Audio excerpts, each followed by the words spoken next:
Hello friends, welcome to civic railways. ఈ వీడియోలో వచ్చేసి మనం వికారాబాద్ కృష్ణా రైల్వే లైన్ గురించి బ్రీఫ్ అయితే తెలుసుకుందాము.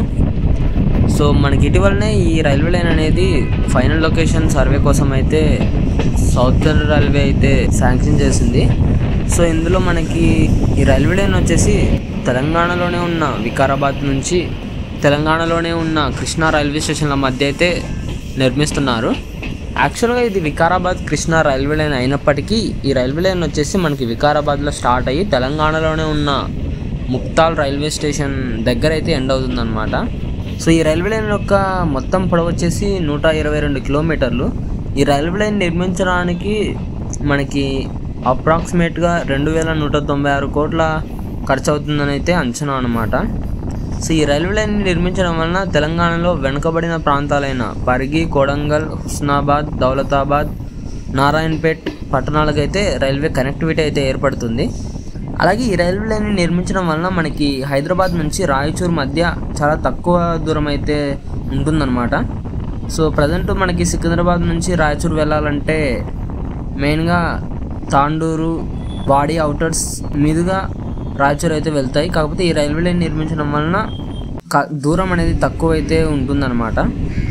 సో ఈ వికారాబాద్ కృష్ణా రైల్వే లైన్ని నిర్మించడానికి సంబంధించి మీ అభిప్రాయాన్ని కింద కామెంట్ రూపంలో చెప్పండి. సో ఫ్రెండ్, మీరు చూస్తున్న వీడియో వచ్చేసి మనకి దేవరకద్ర నుంచి వనపర్తి రోడ్ వరకు ఉన్న ట్రైన్ జర్నీ వీడియో అన్నమాట.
సో ఈ వీడియో గురించి మీ అభిప్రాయాన్ని మరియు వికారాబాద్ కృష్ణా రైల్వే లైన్ గురించి మీ అభిప్రాయాన్ని కింద కామెంట్ రూపంలో చెప్పండి. Thank you for watching.